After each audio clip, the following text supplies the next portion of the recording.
Sejam bem-vindos. O exercício da atividade seguradora exige uma específica e rigorosa ponderação da avaliação dos riscos. Há previsões de catástrofes, alterações meteorológicas. Alguém pensou em pandemias? Começo eu? Pode começar. Bem, se a pergunta é se os nossos planos previam que a economia ia parar de uma vez só, que as transações deixavam de se fazer, se previa que a circulação ia ser limitada dentro e fora do país, se previa que até os sistemas mais robustos, sanitários mais robustos, iriam colapsar, a resposta é não. Nós não previmos isso, ninguém previu isso, e até devo dizer que, sob certo ponto de vista, me surpreende que no final de janeiro os principais líderes mundiais, reunidos em Davos, na Suíça, debateram geopolítica, riscos cibernéticos, riscos ambientais, mas nem uma palavra sobre os riscos epidémicos, sendo certo que a epidemia já existia na China e a memória de outros surtos não era assim tão longa. Agora, se a pergunta é se é prevenível, teoricamente é. Os epidemiologistas mostram que é possível hoje, há modelos avançados para explicar como é que um surto localizado se pode propagar à escala global, sendo que a tendência é que isso aconteça cada vez com maior frequência, porque a densidade populacional aumenta e a mobilidade por via da globalização também aumenta. Portanto, prevenível é, se alguém previu, não. Concorda com este ponto de vista aqui? Eu julgo Da previsão. que de alguma forma todos estavam parcialmente preparados, mas também parcialmente não preparados. Estamos a falar do setor corporativo, estamos a falar também dos governos. Foi visível, como o Jorge mencionou, o colapso de alguns serviços de saúde, mas também a dificuldade que os serviços de educação e outros serviços públicos tiveram em em funcionar durante os períodos mais críticos da crise. Também vimos em muitas empresas, obviamente temos a realidade do setor segurador, que julgo que deu uma resposta muito positiva, tanto em termos de funcionamento com os seus colaboradores, mas também funcionamento com os seus agentes e com os seus clientes, que manteve a atividade e conseguiu, com os níveis de digitalização que tinha internos, manter níveis de funcionamento bastante interessantes e produtividade bastante interessantes, mesmo no período de maior confinamento. Mas a verdade é que muitas empresas não estão preparadas. E depois há sempre realidades que são impossíveis de trabalhar e de funcionar num contexto adverso desta natureza. Se isto é prevenível, é mais prevenível e podem-se fazer mais coisas, mas temos de ter consciência que, e como mencionava, um lockdown total da economia mundial, e havia um estudo da IOPA recente que mostrava que cerca de todos os prémios, seriam precisos 100 anos de prémios para a interrupção da atividade para compensar 3 meses de lockdown. Portanto, a economia e os agentes económicos nunca se cobriram para períodos de percas de atividade de dimensão bastante elevada. Não é? Portanto, estamos a falar... I will be very short, right? Yeah, just, No, I will be very short on that question. Within our group, every year we do what we call a horizon scan. On the one side, we ask 800 people, what are the tendencies that you see coming? And on the other side, we have an AI with a startup who is going to 70 million documents and to see where do they meet. Last year, pandemic risk was on page 115. This year, it's on the 5th place. So you can see it was there, but not on the top priority. Bill Gates falou há bocado de dados, Bill Gates já tem andado a falar sobre as pandemias. Sim. Portanto, ou seja, escutámos os políticos, os economistas, esquecemos de um grande empreendedor que tem colocado essa questão. E já há uns anos, aliás. Essa questão mais gente. Mas de repente, ou seja, acordámos num mundo diferente. Não é? Fechámos, fomos para casa e começámos no teletrabalho. A digitalização passou a ser o grande paradigma das nossas vidas. O que é que está a fazer a nível do setor segurador? O que é que estão a fazer a nível da digitalização e a InsurTech? O que é que estão a fazer? Que caminhos é que estão a trilhar? Bom, a InsurTech, começando pela InsurTech, a Fidelidade tem um programa que é conhecido, que se chama Protecting, lançado em 2017, vai na 4ª edição. A última edição teve 31 concorrentes de 31 países, e em áreas adjacentes ou conexas com a nossa atividade, poupanças, saúde, etc. E estamos a trabalhar com algumas delas. Agora, falando em digitalização de um modo mais global, eu aqui tenho que pôr uma opinião pessoal. Eu acho que há a boa digitalização e a digitalização menos boa. O que é a boa digitalização? Na minha ótica, a boa digitalização é aquela que nos aporta a interna, maior eficiência, reduz os custos de gestão e melhor qualidade de serviço aos nossos clientes. O que é a digitalização menos boa? A digitalização menos boa é aquela que só se foca nos canais de distribuição e nas vendas digitais. Eu participei recentemente, há 2 semanas, numa conferência internacional e vi o responsável de uma grande empresa seguradora dizer que um dos aspectos menos positivos da pandemia foi o incremento da digitalização, no sentido em que aumenta extraordinariamente a concorrência, baixa as margens e não traz melhor qualidade de serviço aos clientes, era suposto que o trouxesse. E, portanto, o nosso foco tem sido na digitalização interna. Estamos muito comprometidos com isso, não vou, enfim, entrar em detalhe, mas queria dizer aqui uma coisa que me parece importante. Esta digitalização tem que ser feita de uma forma inclusiva. O que eu noto é que a nossa população é muito envelhecida, a nossa literacia em termos médios está a cultura financeira abaixo da média da União Europeia e há mesmo também populações de jovens e educados que não querem ser 100% digitais. De forma que nós não podemos deixar ninguém atrás e daí que nós sigamos uma estratégia que qualificamos O&O, online and offline, porque realmente o que concluímos é que saímos desta primeira fase da pandemia mais digitais, mas também mais físicos, no sentido em que tentamos uma maior aproximação nesta altura. E, portanto, digitalização é essencial, todas as companhias, todo o mercado está apostado nesse processo, mas pomos mais foco na melhoria da eficiência, na melhoria dos processos, na automatização, na introdução de inteligência artificial, na fixação de preço e na gestão de sinistros, em vertentes que melhoram a qualidade de serviço e a gestão dos custos e menos naquilo que é a oferta digital, pura e simplesmente falando. Onde é que entra a digitalização? Nós tentamos, tanto na Tranquilidade como no Grupo Generali, não confundir um pouco o que são os gadgets e todas as novidades tecnológicas com o potencial que a digitalização tem a transformar o nosso modelo de negócio. E, portanto, a digitalização para nós significa uma simplificação de processos, uma maior rapidez e eficiência na forma como fazemos as coisas e numa maior facilidade no contacto com os agentes e com os clientes, muito em linha do que também o Jorge mencionou. E, portanto, tentamos não nos confundir e não nos baralhar, porque a tecnologia sobrepõe-se ao conteúdo. Portanto, não confundir digitalização com gadgets e tecnologia ao serviço do pessoal. Os gadgets podem facilitar o processo de digitalização e de aproximação à companhia e, portanto, nesse sentido, são bem-vindos, assim como são bem-vindas vendas digitais. Agora, as vendas digitais não permitem ter o mesmo nível de serviço e a mesma proposta de valor que se tem através de um mediador, por exemplo.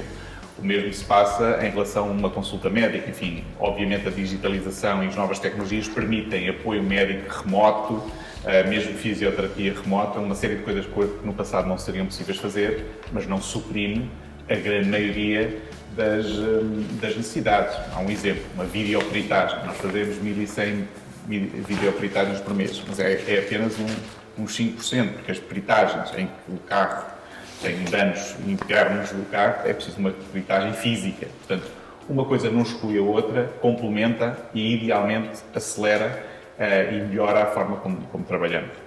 Mas falou aí de um programa de móveis, podemos saltar algumas etapas, mas a inteligência artificial e a digitalização poderá resolver isso em minutos, aquilo que normalmente pela implementagem se resolve uma semana ou duas. Sim, não escondo que é verdade. Enfim, hoje um cliente que nos contacte porque vendeu o carro ou quer cancelar a sua apólice, pode fazê-lo durante o fim de semana e um robô vai cancelar a apólice e segunda-feira ter dinheiro na conta. Portanto, isso já é assim de facto, e assim como também pode tirar uma fotografia às suas faturas de saúde e submeter as despesas em 70 horas ou 28 horas. Sim, é a digitalização ao serviço de simplificação de processos, escusa de enviar a carta, com os papéis, outra pessoa abre do outro lado, faz o scan, enfim, que é completamente useless, portanto evita o desperdício e aumenta a eficiência e a rapidez. A Next Generation da União Europeia passa pelo digital e a economia verde. Que passo é que os seguradores estão a dar para acompanhar aquilo que vem de Bruxelas? Assim, I see this completely unrelated to COVID. Yeah. Right? This has nothing to do. COVID, for me, is just a blip in history. And the older you are percentage-wise, the lesser the blip is. So it's something we're dealing with, we have to deal with. But what Europe is saying is more profound. I mean, I think that we can say that our generation of yours and mine, we messed up the world.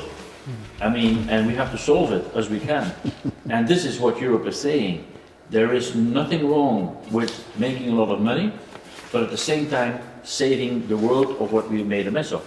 The art will have to be, how do you make it included in all your processes? In what are you going to do in your processes that you come to a shared value principle of inclusion and having it implemented in society. So for me, it's a long-term strategy that any company should be having. Tocam em inclusão, a palavra inclusão e responsabilidade social. Poderemos aqui casar estas duas.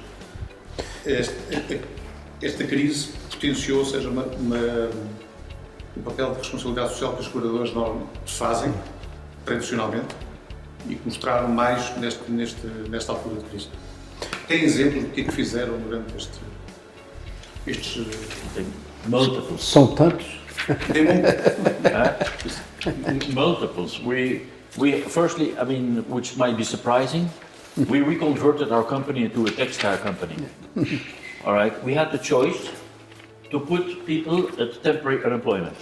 We decided not to do so, but we asked people also, all volunteers, but also people who had less work.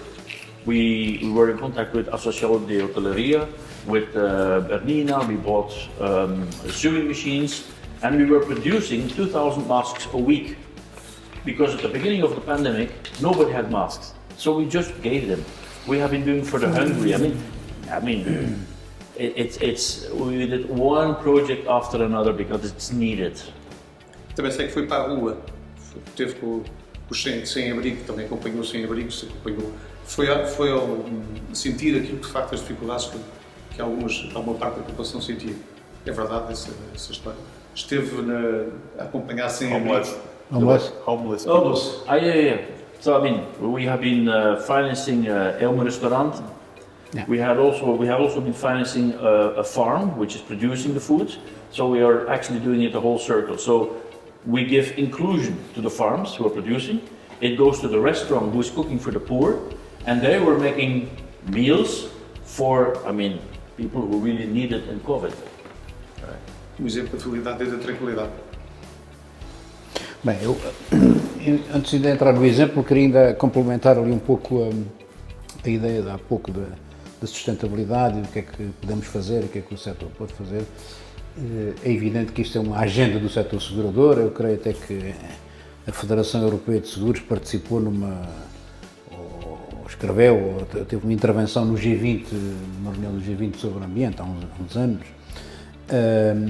Mas eu diria também que é um pouco a nossa responsabilidade introduzirmos nos nossos sistemas de preço, tarifação, discriminação positiva em relação às empresas que permeiem as empresas que são cumpridoras das leis, que apostam na segurança do seu património e dos seus colaboradores, que tenham políticas de sustentabilidade, que tenham políticas ambientalmente adequadas e, portanto, creio que do nosso lado, sobretudo as grandes empresas que têm um portfólio de clientes empresariais importantes, há um papel de pedagogia e de discriminação positiva de quem está, porque realmente as seguradoras por si só, a agenda ambiental é muito pobre nas empresas de serviços. Nós podemos pôr uns tetos solares, umas coisas, mas não somos uma indústria.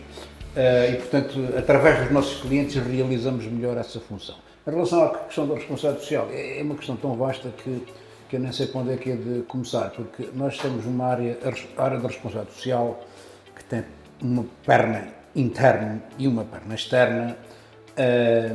Tem um nome que é Fidelidade Comunidade, é um programa, tem um site, e através desse programa nós tivemos várias ações, múltiplas ações, que envolveram colaboradores e a empresa, enfim, nestes períodos mais difíceis de donativos, de máscaras, inclusivamente ao Estado português. Fizemos um donativo importante à Câmara de Lisboa, à Câmara do Porto. Mas eu talvez gostasse de salientar que foi, aliás, uma atitude comum de todo o setor, o apoio que o setor deu a todo o ecossistema que suporta a nossa atividade.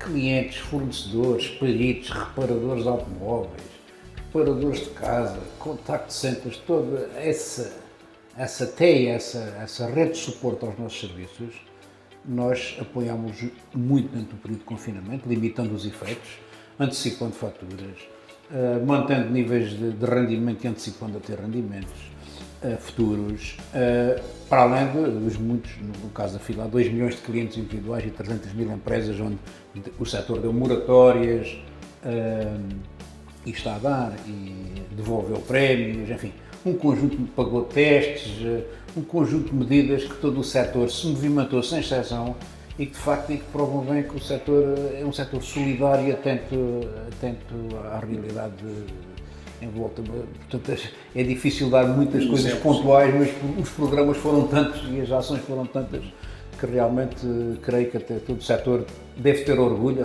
e a APS montou um fundo solidário para isso, com o apoio das seguradoras. Todo o setor se deve ficar orgulhoso porque saímos desta crise, que era uma crise que tinha ingredientes para reputacionalmente pôr em questão algumas questões da nossa atividade, mas creio que até saímos reputacionalmente mais reforçados desta primeira vaga do que quando entramos para ela. Concorda com esta análise?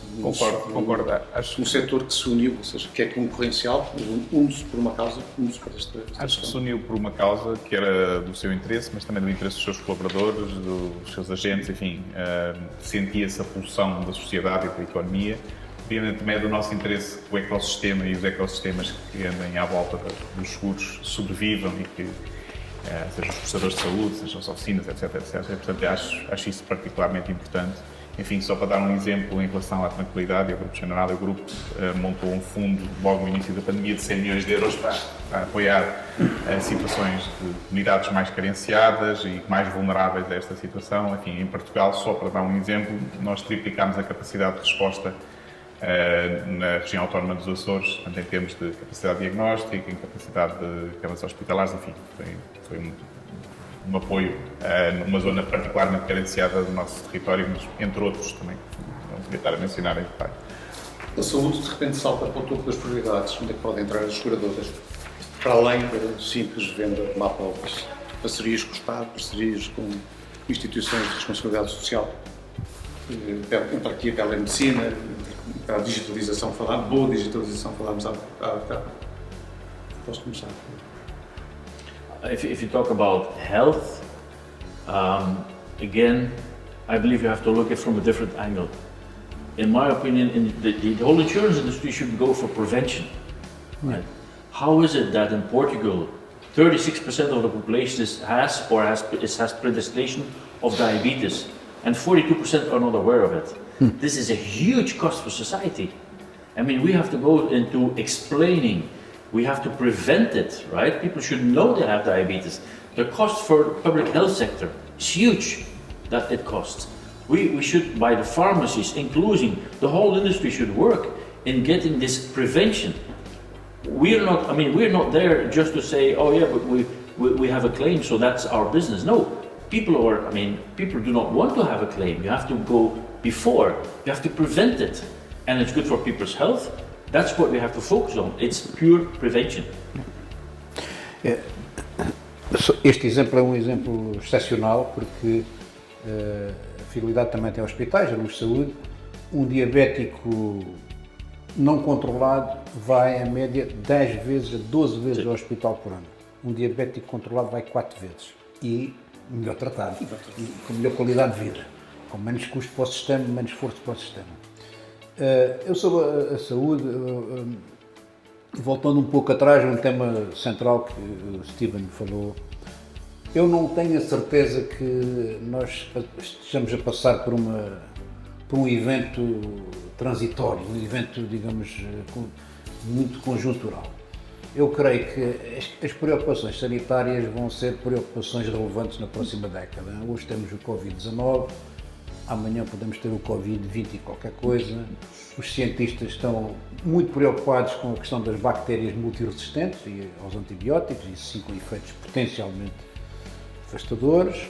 E, portanto, eu realmente creio que nós, se calhar, estamos a exagerar e a ter expectativas sobre o regresso à normalidade um pouco excessivas.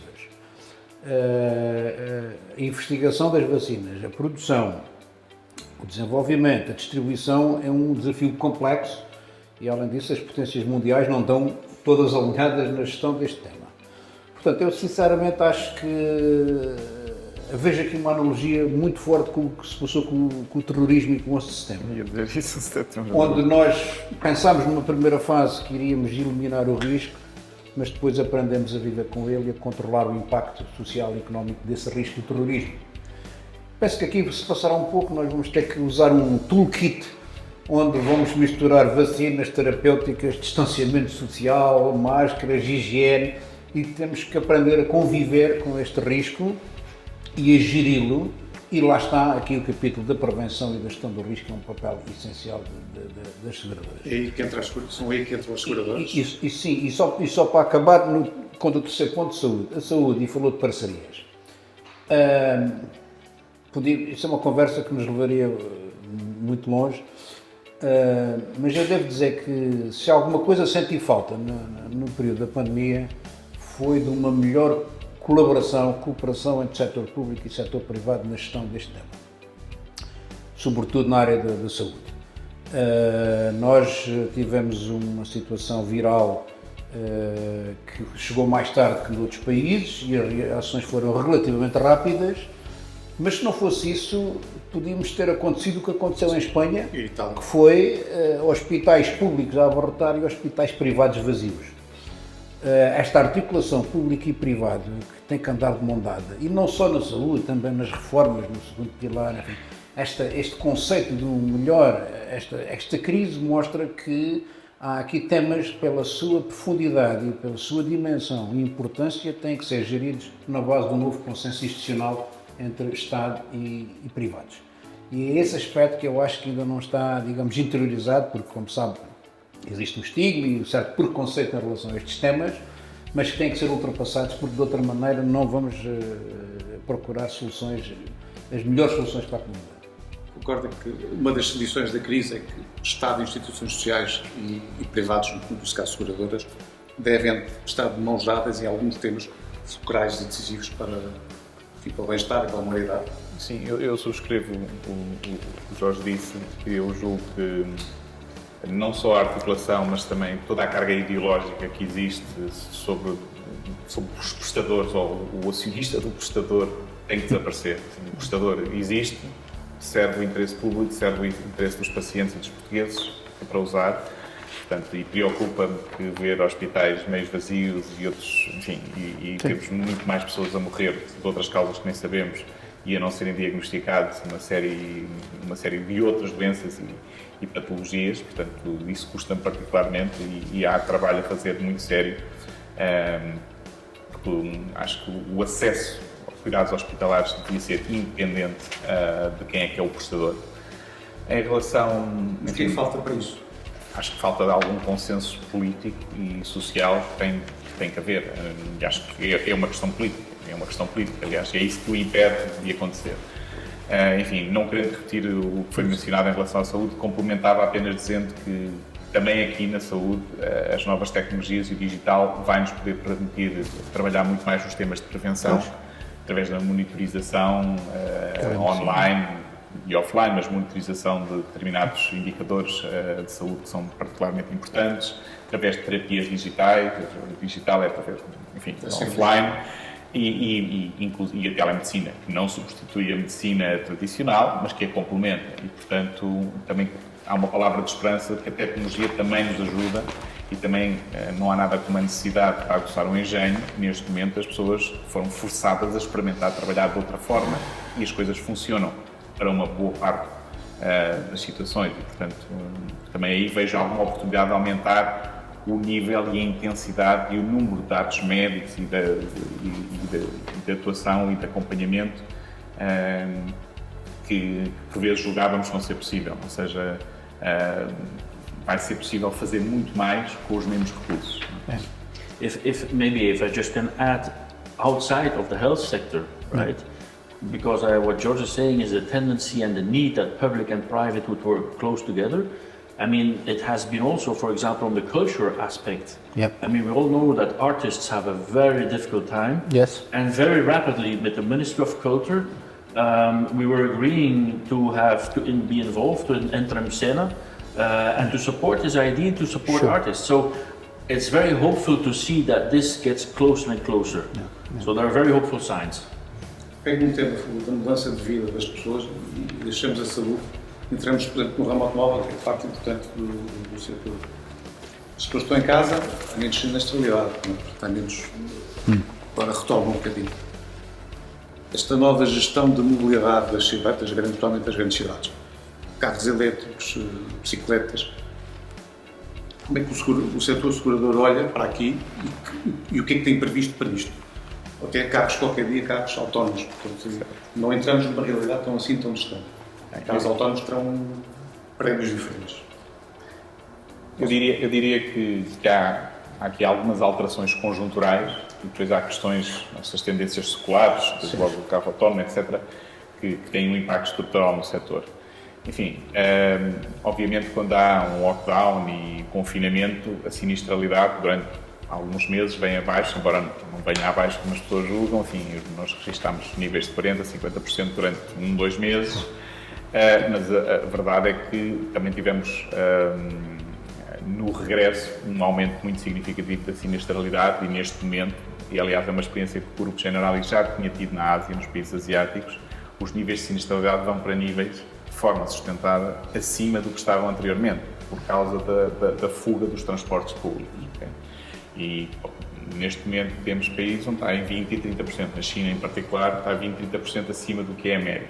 E depois fica durante muitos meses. Portanto, Sim.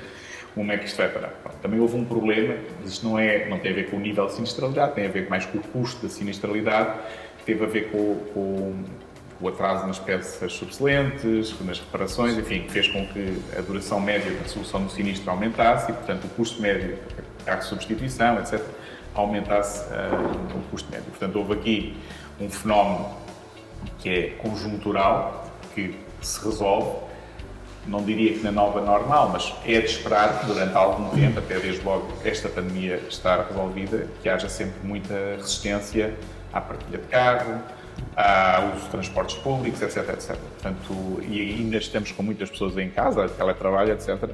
Na Ásia, que isso é mais impossível, não é? As pessoas não querem ficar em casa, não? Os nossos colaboradores noutros países, quando puderam voltar ao trabalho, vão embora, porque a casa tem 40 metros quadrados e estão lá 5 pessoas, ou 7 ou 10. Portanto, aquilo não há hipótese, assim que puderam, e portanto os níveis de sinistralidade estão bastante elevados. Enfim, há uma percepção de insegurança em relação a tudo o que é partilhado, não é?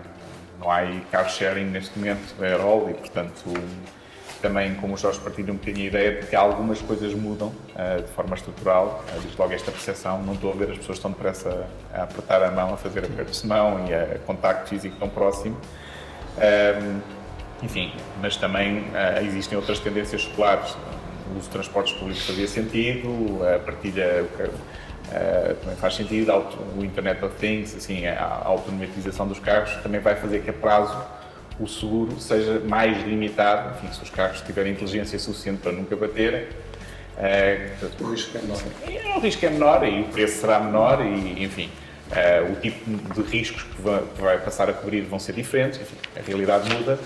As seguradoras, quando começaram, não haviam automóveis, portanto, qualquer destas seguradoras, enfim, não haviam automóveis, haviam barcos e comércio mundial e era isso que eles mais apoiavam. Portanto, para onde a economia e a atividade económica evoluir, e também as seguradoras vão evoluir e acompanhar e potenciar, não é? Porque sem seguros há muita atividade económica que não se pode realizar sem a existência de seguros específicos.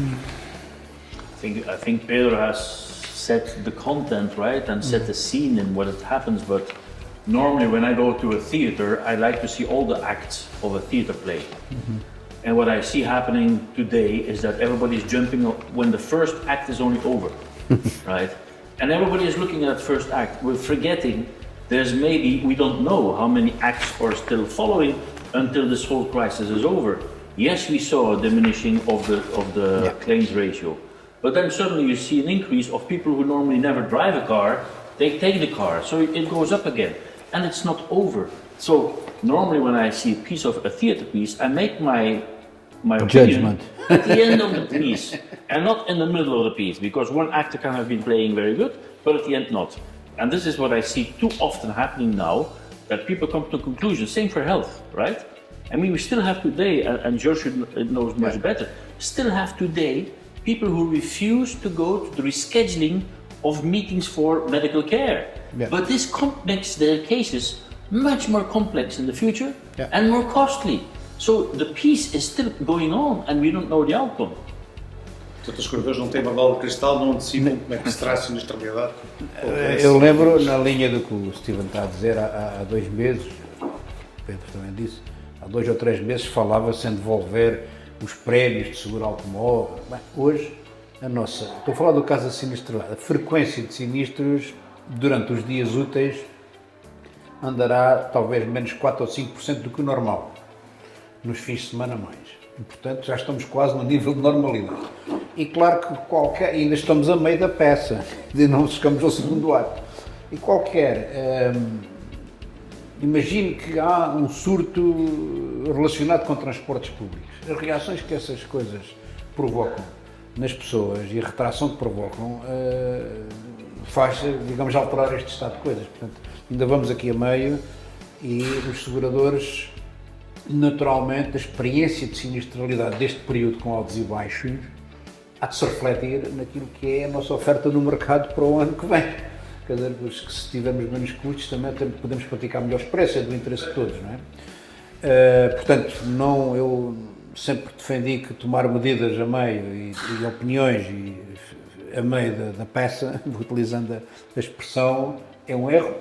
Aliás, até de certa maneira, viola as regras prudenciais que nos obrigam a ter evidências com alguma sustentabilidade para tomar decisões acertadas nesta matéria. Portanto, em relação aos desafios mais estruturais, pois eles estão à vista.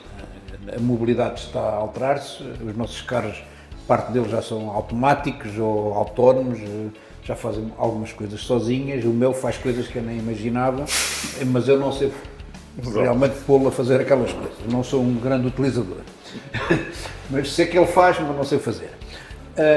Mas isso vai mudar já, isso há rios de páginas sobre esse tema, vai mudar o panorama num futuro dos seguros, mais sobre a responsabilidade do produto do que do condutor, mas eu acentuava que até chegarmos a isso, a maneira como as seguradoras hoje veem o seguro automóvel também se modificou muito, deslocou-se do carro para o condutor, a gestão da prevenção e dos comportamentos dos consumidores estão hoje imbuídos nos nossos modelos tarifários, a maneira como fazemos preços, a maneira como, por exemplo, um exemplo engraçado é a declaração de seguro automóvel, a declaração de acidente, a declaração amigável. É uma experiência analógica, as pessoas preenchem, mas quando chega à companhia transforma-se numa experiência digital pura, vai para um robô que em minutos, para não dizer em segundos, porque às vezes temos que dar mais tempo para as pessoas não pensarem que aquilo está tão automatizado, em minutos define responsabilidades e abre o sinistro, ou mesmo em segundos. portanto, hoje é possível fazer peritagens just in time, orçamentos de oficinas por comparação quase just in time, pré-vistorias com uma app com realidade aumentada que nós conseguimos ver à distância se o carro tem danos ou não tem danos. Quer dizer, o mundo da gestão do setor automóvel mudou do ponto de vista de eficiência. Posso lhe dar até um exemplo de ontem, que Não bateu, pois não? bateram no carro da minha mulher e eu já não fui a tempo de... Eu não queria reparação, uma coisa insignificante, mas já não fui a tempo, porque quando cheguei à companhia já estava aquilo, já tinha sido automaticamente resolvido. E portanto também tem estas desvantagens. Mas portanto esse é um mundo completamente novo e que o setor sinto que está muito preparado para esta nova realidade. Todas as companhias estão muito, até para a importância que a mobilidade tem na nossa vida, estão muito focadas e muito a acompanhar este tema. Falou há pouco dos clientes e das medidas de apoio a clientes.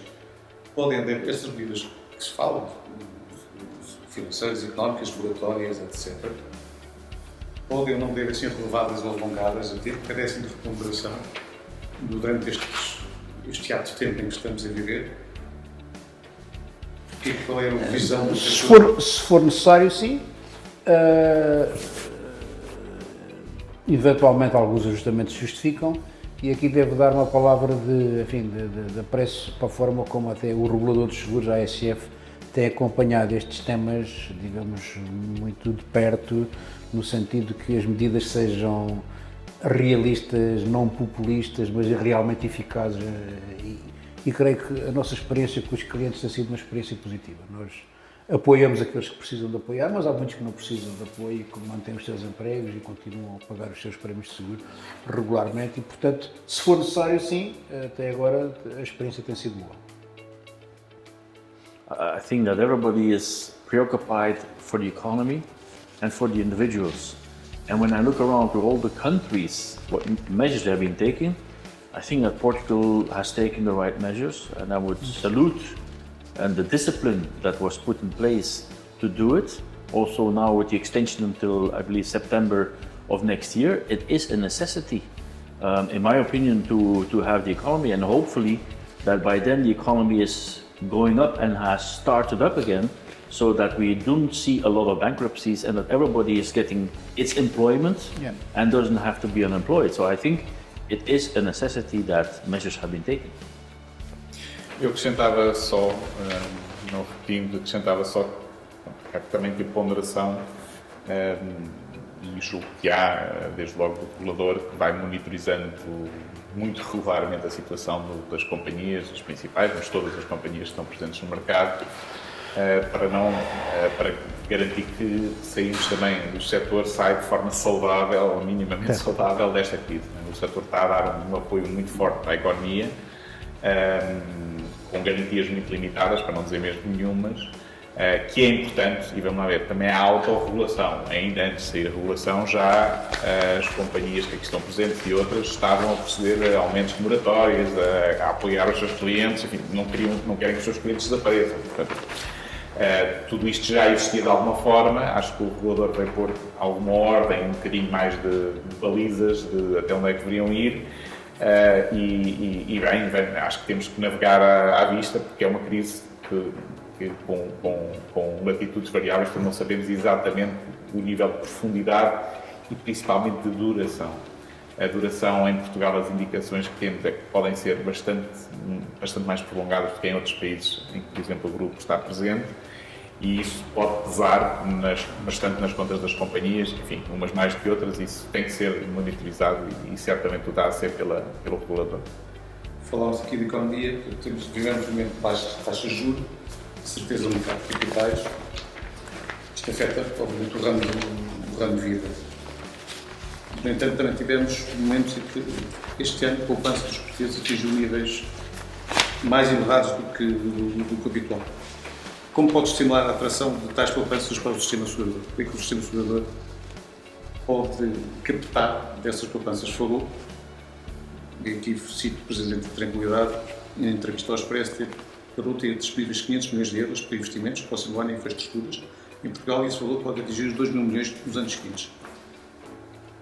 Fidelidade e AGES, concretiza a ideia que deixamos. Então, pôs dois temas, um tema de poupanças e um tema de investimentos.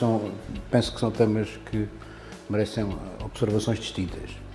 Em relação à poupança, alguém dizia, eu vi esta frase e achei graça no setor, que a poupança é uma espécie de exercício físico da economia. É a poupança que nos permite ter saúde, ter resistência e ter qualidade de vida.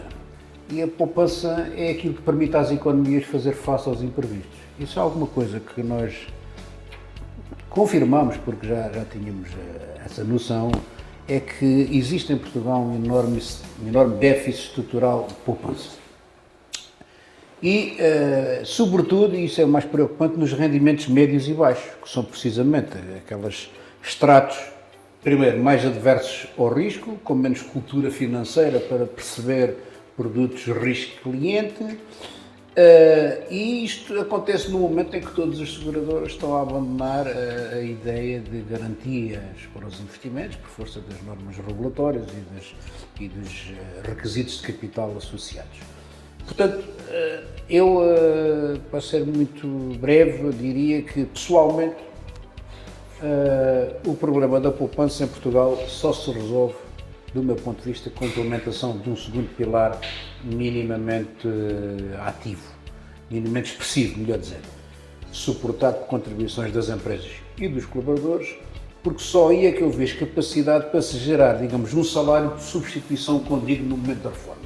Porque o resto são pequenas poupanças que a pessoa poupa, hoje sendo baixas taxas de juros, poupou 35 mil euros, quando chegar lá tem uns 35 mil euros mais qualquer coisa, não é aquilo que lhes vai permitir um salário de substituição. Isso tem que ser uma coisa mais pensada, mais profunda, e não vejo outra forma para o país estimular a poupança que não seja desta forma. Benefícios fiscais, de curto prazo, os governos põem-nos, tiram-nos, e não creio que resolva o problema. Relativamente ao investimento, eu decido ser um pouco irónico na resposta, mas não vou ser. Eu acho que, como é que eu ia dizer isto? Acho que é importante às empresas que têm o seu principal mercado em Portugal apoiar a economia dos países onde estão. É importante. E nesse sentido saúdo esta iniciativa, esta ideia da tranquilidade de reinvestir mais em Portugal. No caso da fidelidade fazemos lá muito, temos cerca, por exemplo, a dívida pública portuguesa, 15% dos nossos ativos, 2 mil milhões de euros, mais ou menos, investidos em dívida pública, naturalmente respeitando todos os requisitos regulamentares e até de risco e análise de risco. Mas acho importante porque, de outra maneira, nós sabemos que vivemos num espaço comunitário, mas é bom que os prémios dos portugueses, as poupanças dos portugueses, não sirvam para financiar a economia de outros países. Se puderem financiar também a nossa economia de uma maneira criteriosa, melhor é, e portanto saúdo isso e sei que vai ser uma realidade, e já é uma realidade no caso da AGES, aliás, bastante expressiva, e pelos números que vi, no nosso caso também. Culturalmente tem uma visão diferente da poupança em relação aos portugueses. Como é que vê? Well, I will add a couple of points, right? I mean, I think that what George is saying on this institutional side, totally agree. But maybe I go back when I was a kid. And when I was a kid, I was raised by my parents that I only had to remember 2 words, right? Safe. Work and save. And that came back every time when I was growing up. My 3 children, when I raised them, I said, guys, there's only 2 things important in life. Work hard and save. And that's what they're doing. So I would add, it is something in the financial education that comes with the parents. And that's what I don't hear in Portugal.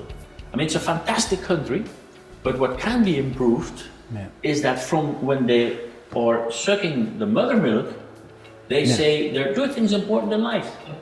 Work hard and save, because it's increased a bit the savings ratio, but it's still far too low. Far too low. Far too low, right? And this is something cultural that you have to make in schools, at house, repeat, so that in a couple of years it becomes part of actually the mentality to work and to save. Embora tivesse sido uma mentalidade que mudou nos últimos 30 anos, porque anteriormente Portugal, no tempo de Salazar, Portugal poupava muito. As taxas de poupança eram elevadas porque precisamente havia essa cultura. Inverteu completamente. Perdeu-se para o extremo oposto. And of course, on the investment, I mean, George and Nigeria, we're more life players, right? It's like Short is saying, we have billions invested in the public debt of Portugal.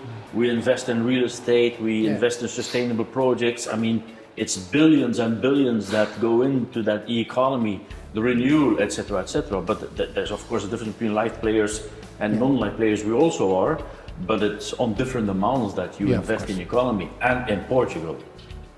Sem repetir aquilo que disse. Sem repetir, já agora, só para clarificar um bocadinho, enfim, a tranquilidade passou por um período complicado porque era do Grupo Espírito Santo, mas teve um acionista temporário, portanto era uma empresa standalone, uma dimensão em termos de balanço muito inferior às congêneres que aqui estão presentes, e fez parte da sua estratégica de diversificação e redução de risco ter a sua carteira de investimentos espalhada um bocadinho pelo mundo todo em pequenos investimentos, portanto muito diversificada também com o trauma do papel comercial do Grupo Espírito Santo que fez a companhia cair.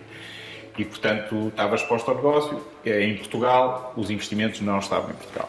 Num contexto de um acionista bastante grande, que tem 750 mil milhões de euros de ativos, que ver ontem para ver exatamente o valor certo, não é 2 mil milhões que vão fazer a diferença. Portanto, não faz sentido que os prémios de não-vida que tínhamos cá em Portugal sejam investidos em Portugal. Sei que o Grupo Generali também tem alguns investimentos de monta, de alguns milhões aqui em Portugal, centralmente, e vão continuar a fazer, enquanto houver projetos minimamente atrativos. Enfim, estão particularmente atentos a projetos de sustentabilidade, da economia verde. Enfim, Portugal não é assim tão pouco atrativo. Existem projetos interessantes e hoje, com umas taxas de juros tão baixas, conseguimos atrair investidores com yields de 2%, 3%, mesmo projetos com algum risco. Portanto, também é o nosso papel de tranquilidade dentro do Grupo General de tentar puxar um pouco os nossos colegas para aqui. E, portanto, é esse também um bocadinho o nosso papel e sairemos todos mais beneficiados. Aliás, isso liga-me um bocadinho à segunda pergunta, que era a primeira, que tem a ver com a poupança. Enfim, Portugal, por razões diversas, tem dois grandes déficits. Um déficit de população para o futuro. Enfim, o ano passado nasceram metade das pessoas do que nasceram em 2020. Portanto, nós vamos precisar de muitas pessoas e pessoas qualificadas, não vai ser só mão de obra não qualificada, e vamos precisar de capital. Porquê? Porque temos níveis de acumulação de capital muito pauperados. Foram 3 bancarrotas, foi o PREC, fez nacionalizações, enfim, uma série de eventos. Desde 75, julgo que em termos de acumulação de capital, Portugal ficou muito, muito pauperado. E nós temos que o atrair. E não há como... E ele tem que vir. E tem que vir... porque temos que ter um ambiente fiscal e regulatório atrativo, temos que ter talento. Também acredito muito que o talento atrai capital. Julgo que é possível os portugueses pouparem mais, assim têm um incentivo. Não tem que ser necessariamente incentivos fiscais, mas também não podem ter desincentivos à poupança, ou seja, não podem, assim que começam a poupar, já aparece alguém que vai querer confiscar com um imposto sobre o imposto sobre o imposto. É melhor despejar já o dinheiro todo e comprar já não sei o que, senão vou ficar sem nada. Portanto, há a questão do incentivo, mas também do desincentivo. E acho que Portugal, possivelmente, exagerou um pouco no incentivo ao consumo e também nos anos 80 e 90, diria eu, à procura da casa própria. Enfim, Portugal hoje tem, e é um desafio, é uma oportunidade. A grande parte da poupança dos portugueses está acumulada nas suas casas. E com o envelhecimento da população, e em Portugal metade da população vai estar reformada em 2050, vai-se colocar um desafio muito grande, que é como é que as populações reformadas podem ter vidas dignas e com os cuidados todos que precisam, e têm todo o seu património, uma grande parte, acumulada num real estate, coisa que não acontece nos outros países europeus. Tem que haver soluções. Enfim, eu também julgo que o setor segurador pode fazer parte das soluções para criar poupança para os portugueses. Vamos entrar nas 3 últimas questões, respostas mais breves. O que é que a crise impediu no vosso plano de negócios, 3, 5 anos? O que é que esta crise alterou? Potenciou, acelerou ou desincentivou? Vamos lá ver, a base dos nossos planos, e que foram traçadas, o nosso plano estratégico, que foram traçadas já há alguns anos, mantêm-se e nós definimos ser uma empresa tecnologicamente avançada, mas reforçando o seu caráter humanista ao mesmo tempo.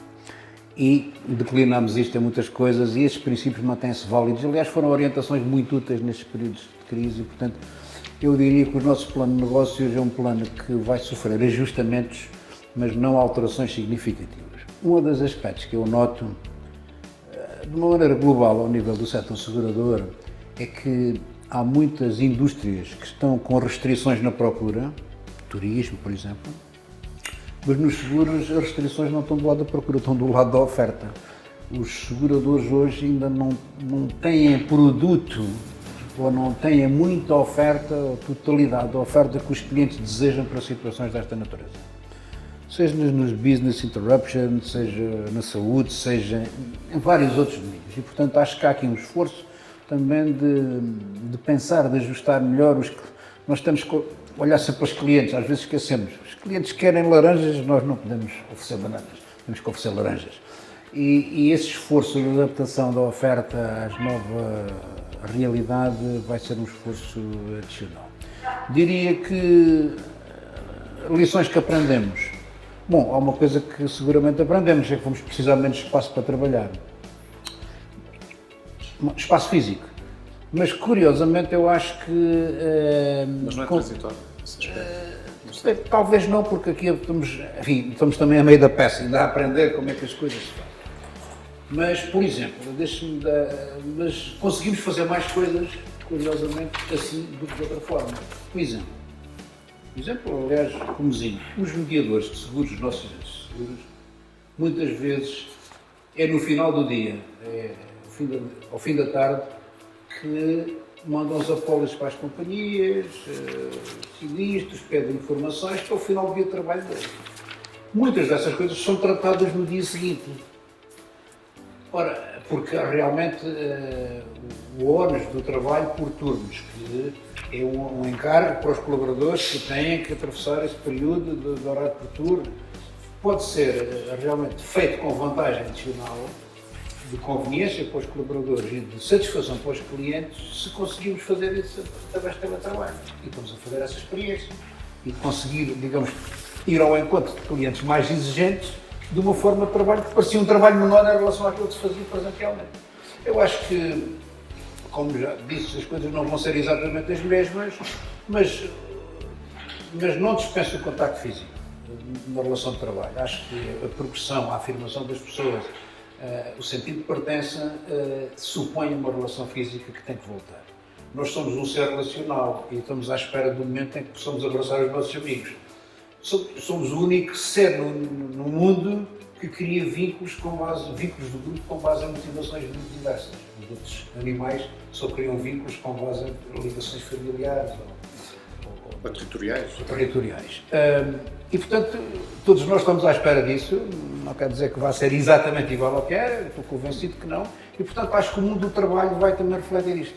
Vai ser parte em teletrabalho, parte no escritório, físico, com presença física, e isso é uma lição que estamos ainda a tentar chegar a conclusões mais definitivas, porque até agora foi uma aprendizagem demasiado rápida para ser segura, não é? Mas acho que as coisas aí, até de um certo sentido, eu acho até, pode parecer estranho, mas acho até que os contactos com os clientes e com as redes de prestadores foram mais incentivados e mais constantes durante o período da pandemia do que até anteriormente, porque havia a necessidade de acompanhar, estar próximo, foi uma linha que definimos. Nós definimos 2 princípios, só 2. Tem que ser como os políticos, 2 ou 3 coisas e mais não. Senão a gente não retém. Dois princípios. Atuar numa base que não seja apenas economicista e segundo, chegarmos ao fim disto com o mesmo número de clientes que tínhamos antes. E creio que estamos a conseguir, naturalmente, com grande contributo, e aqui queria pôr isso em destaque, das redes de agentes e dos balcões e dos bancos que distribuem os nossos produtos. O mundo digital tinha a má digitalização, aqueles aspectos que te falei, mas eu tenho que dizer que os mediadores, os agentes, foram a nossa primeira linha de defesa no momento crítico. São os agentes que estão próximos dos clientes, são os agentes que ajudam os clientes nos aspectos de cobrança, e isso foi uma vantagem que o mercado português, através das suas redes de distribuição física, tem em relação a operadores puramente à distância. E, portanto, foram, de facto, um ativo muito importante neste período. A AGES ia no meio do arco 3, entretanto, apareceu uma crise, voltaram para o arco 2 ou... Well, I mean, your question is how do you see it in your strategy on the 5 years? Did you change and everything? I think on strategic issues, not really. Yeah. But I see a lot of challenges, which makes our industry so passionate. Okay, where will be the balancing act of corporate culture and working from home? Right? You don't want to work with mercenaries. You want to give your Fidelidade culture, Aegeos culture, Tranquilidade culture. Yes. Where is the balancing act? We'll have to find that. It was easy in the past. We'll have to look for it. Other challenge, the holistic approach of a customer. A customer wants to be treated completely different today and tomorrow than it was in the past. A huge challenge to do that. How do you incorporate sustainability in all your processes within the company? How do you go about with inclusion in your company, right? And for the outside. So again, huge challenges. All our business is about mutualization of risks. If data analytics go to really precise on what street and what number you live, that I will not insure you, what will happen with the principle of mutualization? Right? You mentioned catastrophes. I can nearly calculate that your house in that place in Portugal, in so many years, there will be water. So there are huge challenges ahead, and that makes it also so fascinating in our industry to go ahead and to deal with them. But these are the challenges I see in our industry from our point of view. Eu diria que as tendências seculares que tínhamos a assistir se mantêm. Acho que, obviamente, esta situação vai fazer com que algumas coisas se tornem um pouco mais importantes, ou mais importantes, e outras um pouco menos importantes. De grosso modo, a nossa estratégia mantém-se, a estratégia que a companhia tem mantém-se nos próximos anos.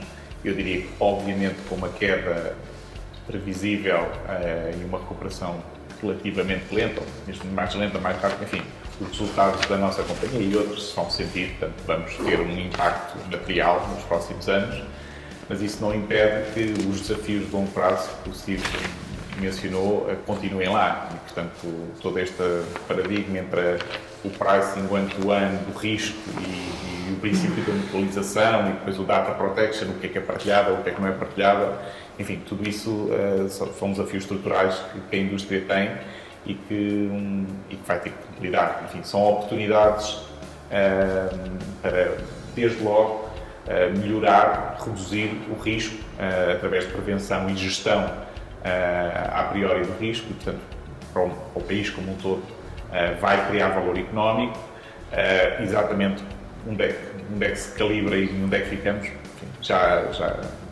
acho que é um processo dinâmico, não é? Vai evoluindo com a tecnologia, com a informação e também com a regulação que os operadores tiverem. Something I forgot I want to add is that most probably as well, all of us, we know very well the vocabulary or the encyclopedia, just 50%, right?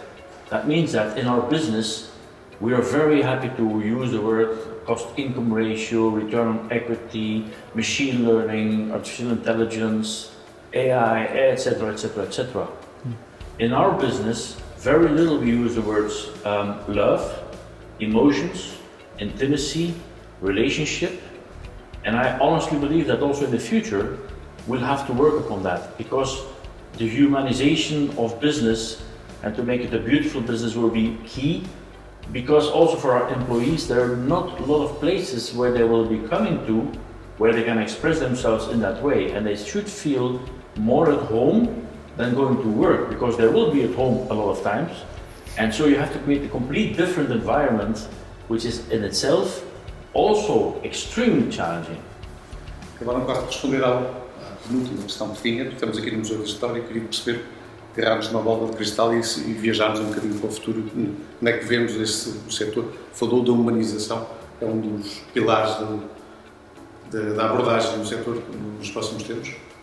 Sim, já falamos sobre isso. No nosso caso, claramente, eu estava aqui a ouvir o Steven e estava a pensar que o Steven está muito alinhado com os princípios da fidelidade. Tinha um microfone. Nós acreditamos nesta mensagem profundamente. Já os Beatles diziam em 1962 All You Need Is Love, porque não queria vir alargar-me nestas considerações, mas há coisas que mudam, a tecnologia muda, mas há coisas que permanecem estáveis na nossa vida, e uma delas é o nosso cérebro. O nosso cérebro é exatamente igual há milénios, pesa 1,5 kg, tem 100 mil milhões de neurónios, e nós hoje ficamos ainda maravilhados quando vimos obras como a Odisseia de Homero, que foi escrita há 3.000 anos, e quando vimos que o cérebro do Einstein permitiu declinar a teoria da relatividade só com um papel e um lápis, sem computador, e portanto, o nosso cérebro são 3 cérebros, e a parte substancial do nosso cérebro são emoções. Não há boas decisões empresariais onde a emoção não possa estar envolvida.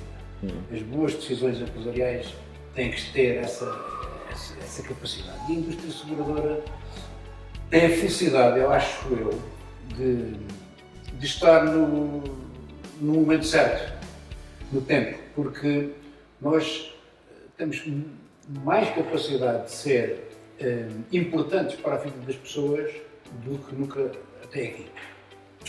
Enquanto vemos instituições financeiras, como os bancos, à procura de uma identidade e de como é que podem ser relevantes, nós temos a felicidade de lidar com problemas como saúde, como educação, como poupanças, reformas, educação, tudo aquilo que realmente é importante para a vida das pessoas. E, portanto, o setor tem os ingredientes e tem a cultura de mutualização suficiente para ser realmente um setor muito importante do século XXI. Diria do setor financeiro o mais importante, sem dúvida. Pedro, com esta mutualização e estes ingredientes todos, onde é que vê daqui a 10, 20 anos? Eu acho que o setor, enfim, não querendo repetir o que os meus colegas disseram, eu se calhar acrescentava que o setor vai passar, em vez de compensar riscos, vai em grande medida mitigar e geri-los a priori, portanto, através da prevenção, seja na saúde, seja no automóvel, seja todo o tipo de riscos, e portanto isso vai resultar não só da inteligência do setor, mas também das possibilidades tecnológicas que têm estado a ser abertas com a informação que cada vez mais é criada e, enfim, só para termos um bocadinho de ideia, metade de toda a informação que existe guardada no mundo foi criada nos últimos 18 meses. Portanto, é exponencial a quantidade de informação que é criada e também aqui é usada, não é? E, portanto, a partir daí, acho que o setor, com as capacidades que tem e as companhias, tem muito por onde trabalhar para garantir um futuro mais seguro e mais próspero para as pessoas overall, enfim, em todo o mundo, mas em particular aqui em Portugal. Steve, com o seu poder de síntese, só para concluir, como é que vê daqui a 20 anos este setor? A big part we have been saying, yeah, I mean, the challenges, I mean, I have been explaining all the challenges. I think the biggest part, for me, honestly, is the savings. I see this as a big problem. And this is happiness for the future, right? It's understanding that there is a protection gap. It's understanding there's a pension gap. It's understanding that you need money in the future. And the life expectancy is getting longer every day. A baby born today has a life expectancy of 120 years. So, I mean, the money needed will even be bigger for every baby born today, and it will only increase. So, I mean, that's a big challenge that we have. Obrigado. Obrigado. Obrigado. Obrigado.